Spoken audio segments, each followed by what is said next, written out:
Дэлхийд даяар газар нутгийн 40% дороотож хүндрэлтний тэн хагас нь үр дагаврыг нь мэдэрч байна. Ган гачиг нэмэгдэж, ус, хүнс амжиргааны аюулгүй байдалд занал хийсээр байна. Жил бүр Монгол улсын нутаг дэвсгэрээс ч том хэмжээний үржил шимт газар дэлхийгээс алга болж байгаа нь зөвхөн байгаль орчны асуудал биш. Энэ нь хүмүүсийн амьдрал, соёл, ирээдүйн ч асуудал болсоор. Цөлжилт, газрын дороотол, нүүдэлчин ахуй, мал аж ахуйд улам хүчтэй нөлөөлж байгаа ч монголчууд бууж өгөөгүй. Залуус хөрсгүй тариалалт нэвтрүүлж, эрдэнэ шиш нутгшуулан, баг газраас их ургац авч, нүүдэлчин мал аж ахуйн ирээдүгөө хамгаалж байна. Энэ бол цөлжилтийн тухай түүх биш. Их байгалаа хамгаалаж, итгэл найдвараа ургуулж буй монгол залуусын түүх юм.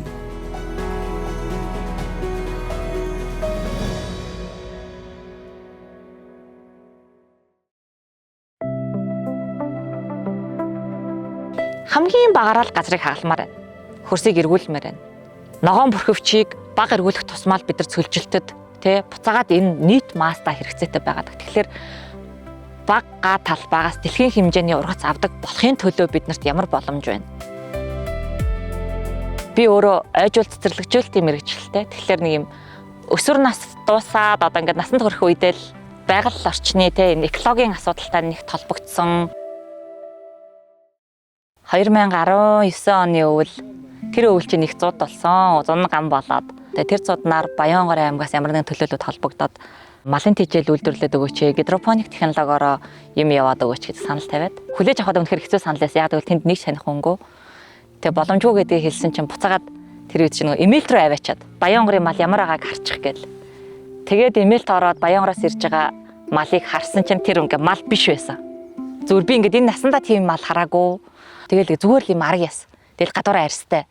Гэлбэргээ дотор аймаг хачин болоод. Тэгэл хөдөө орон нутагт мал ийм л байна. Тэгээ та ингээд энэ хаан чамаагүй ургуулдаг, цонхондор ургуулдаг, тэгээ юунд ургуулдаг энэ юм очиад яриад өгөөч, хүмүүс заагаад өгөөч гэл.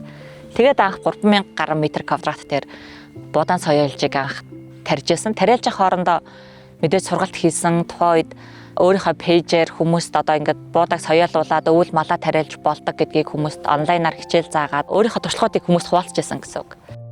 Харимлыг ургуулахт чинь үндсэн 5-6хан одоо ийм шаардлагатай зүйлс байгаа. Тэгэхээр тэр хүчин зүйлсийг өөрөөсөө бүрдүүлээд өгөх юм бол юуг ч хаана ургуулж болно гэж байгаа байхгүй.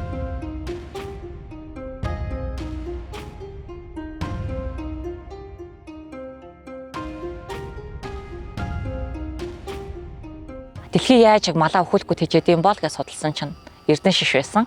Эрдэнэ шишийг тухайн хавардаа тарьж эхлээд тэгээ өөрөө нэг 3 жил орчим одоо услахаагүй гэж төрөл бүрээр тариалж агаад тэгээ 24 оноос өөрийнхөө туршлагыг хүмүүс зааж хэрэгжүүлээд ингээд явж эхэлсэн.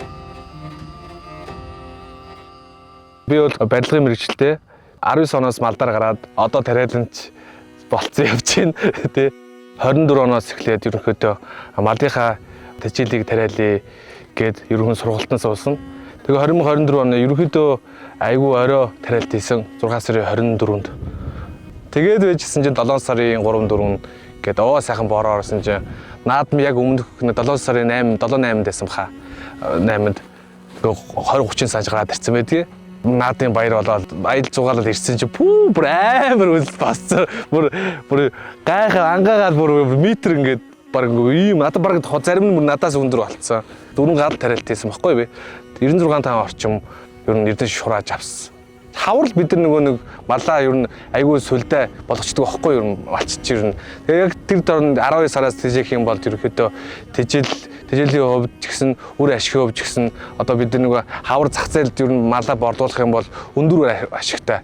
Ягаад гэвэл намар борлуулж байгаа хавар борлуулах юм бол бараг эдийн засгаас хавар боловсроос 3-4 дахин ашигтай ажиллаж байгаа байхгүй. Баг талбайгаас малчид бид нар их ур заамна гэдэг бол нэгт болоо бэлчээрийн дөрөөтлийг сэргээх хоёрд болохоор сүлжилт явагдаад байгаа шүү дээ. Манай ер нь орон нутагт бол тэрнээс өрөнд хамгаалах зорилготой бог малаа цөөлөөд бод мотой болцсон. Бод нь хамаагүй амар одоо гэр бүлдээ цаг зав зарцуулах үр ашигын хувьд адилхан, эдийн засгийн хувьд адилхан дөнгөж 30 хүрж байгаа залуу хүний хувьд бол өөртөө хөрөнгө оруулалт тэгээд хөгжих боломж бололцоо ирж байгаа.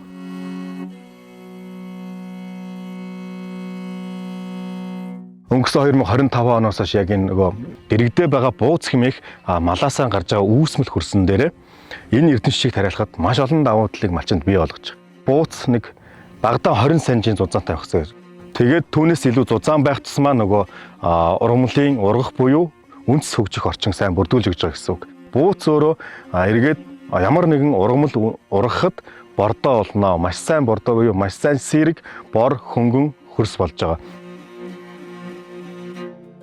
Цөлжилт гэдэг зүйл чинь өөрөө ургамлын бүрхөвчтэй холбогдож байгаа. Тэгэхээр говь нутаг руу явах тусмаа ургамлын бүрхөвчгүй болчиход байгаа. Тэгэхээр тэнд амьдарч байгаа хүмүүс ч гэсэндэг малны эдийн засгийн хэрэглэлтэнд орох хэрэгтэй. Үр ашигтай байх хэрэгтэй. Тэнд байгаа малчид бас сайхан амьдрах хэрэгтэй. Тэнд усны асуудлыг шийдчих юм бол хамгийн гоё тэжээлийг үйлдвэрлэх боломжтой. Тэгээд Говьсүмбэр аймгийг сонгоод одоо говьд чинь юу л байна? Олон уурхай байна. Уурхайн доороос хаягдж байгаа байгалийн цэвэр цэнгэг ус байна. Тэгэд энэ усыг буцаагаад агаарт гаргаад хайчингууд энэ чинь ууршаад л алга болчихж байгаа тийм учраас энэ усыг буцаагаад эдийн засгийн хэрэглэлтэнд оруулахын тулд уурхайг түшгэлсэн тариалан эрхлэх санаачлагыг гаргаад Говьсүмбэр аймагт олон жилийн туршид хаягдаад хаялга гэдэг нэртэй нуур бий болсон. Энэ нуурнаас усаа татаад импортыг орлох бүтээгдэхүүн үйлдвэрлэх төсөл рүү орсон гэдээ явж байгаа. Говьд малын тижэл одоо тариалахыг тренд болгомоор хүмүүс түгээмээр харуулмаар санагдсан. Дээрэс нь хэрвээ говь бүс нутаг дээр хүмүүст юм тариалаад болдог гэдгийг харчих юм бол бусад хүмүүс даган дуурайгаад хийн. Мянган мал өвс идэх, мянган мал бэлчээрийг талхлах чинь өөр нэг өөр. 300 малыг бэлчээгээд авах чинь нэг өөр. Гэтэ эдийн засгийн хувьд өөрөө эн чинь яг адилхан үр дүнтэй, бараг магадгүй илүү байгаад нөгөө малчин маань өөрөө тухтай байгаад аз жаргалтай амьдраад эхлэх юм бол хот газраас хүмүүс хөдөөгч гэлнэ.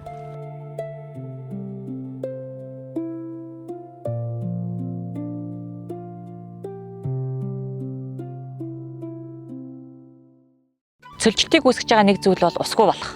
Гүний усыг их хэрэглэхгүй байх тусмаа, хямгадах тусмаа гадар дээр байгаа ногоон бүрхөвчийн ургалт энэ чигшил өөрөө сайжирна.